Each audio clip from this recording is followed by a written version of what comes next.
Hey guys, कैसे हो आप लोग। मेरा नाम है Durgesh Gupta, IPPS PO. Guys, आज ये वीडियो मैं इसलिए बना रहा हूँ ताकि आप लोग को समझा सकूँ, ताकि आप लोग समझ सकें कि क्यों आप मेरी स्ट्रैटेजी एंड प्रोसेस को फॉलो करके IPPS पीओ, SBI पीओ या फिर कोई भी बैंकिंग एग्जाम को क्रैक कर सकते हैं। स्टार्ट करने से पहले गाइस, मैं आपसे रिक्वेस्ट करना चाहता हूँ, अगर आप चैनल पर नए हो तो प्लीज़ चैनल को सब्सक्राइब करें एंड वीडियोज़ को लाइक करें। इससे मुझे मोटिवेशन मिलेगा और अच्छा काम कर पाऊँगा। उससे पहले मैं आपको कुछ बताना चाहता हूँ मेरे बारे में।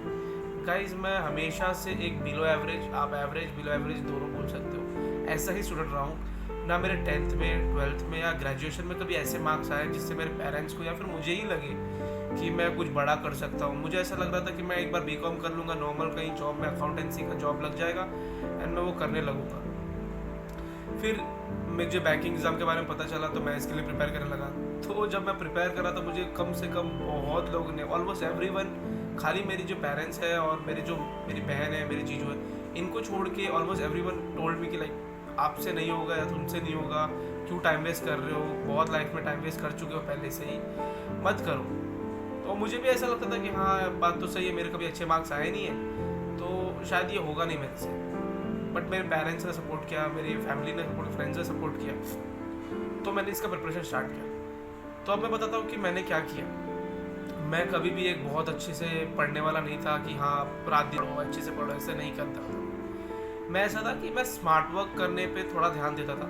तो मैंने क्या किया, फर्स्ट जब मैंने अटेम्प्ट दिया, आपको पता ही है मैंने सब में फेल किया, उसमें से एक भी में पास नहीं हुआ। जब मैंने सेकेंड अटेम्प्ट दिया तो मैं सोचा ऐसे तो नहीं होगा, तो मैंने स्टार्ट किया पेपर्स को एनालाइज करना कि पेपर में क्या पूछता है, 5 साल से क्या पूछ रहा है, एक ही जैसा पैटर्न फॉलो कर रहा है, GA कैसे पढ़ना है, GA में क्या पूछता है, क्या लाइक ऐसे टॉपिक है जिसमें से ज़्यादा क्वेश्चन पूछते हैं और क्या ऐसे टॉपिक जिसमें एक दो ही क्वेश्चन आता है और हम लोग फिर भी उसे पढ़ते हैं। ऐसे टॉपिक्स को मैंने साइड कर दिया। तो मैंने स्टार्ट किया ऐसे प्रोसेस को फॉलो करना जिसमें स्मार्ट वर्क ज़्यादा हो, खाली घिसना ना पड़े, हमें रट्टा ना मारना पड़े। तो ऐसे ऐसे सिलेक्टिव चीज़ें मैं पढ़ता था कि जिससे मुझे पता है कि एग्ज़ाम क्लियर हो जाएगा। हमें नॉलेज लेके उतना भर के अपने दिमाग में करेंगे कि अगर हम लोग पास ही नहीं होंगे, हमें ऐसी चीज़ें पढ़नी है जिससे हम लोग का एग्ज़ाम क्लियर हो जाए। तो इस चीज़ पे मैंने ज़्यादा फोकस रखा है एंड ये सब जितने भी स्ट्रैटेजी मैं बता रहा हूँ आपको, ये भी उसी पर बेस्ड है। मैं चाहता हूँ कि जो मेरे जैसे स्टूडेंट्स हैं, बिलो एवरेज, एवरेज जो लाइक जो जिसको हम पूरी दुनिया बोलते आ रही है कि तुमसे नहीं होगा, मैं चाहता हूँ कि वो लोग करके दिखाए सबको कि हाँ एवरेज है, हम लोग नहीं इतने अच्छे पढ़ने में, तो फिर भी हम लोग इसे बड़े से बड़े एग्जाम को क्रैक कर सकते हैं। एंड मेरी स्ट्रैटेजी फॉलो करके ये बिल्कुल पॉसिबल है कोई भी बैंकिंग एग्जाम आपको क्लियर करना।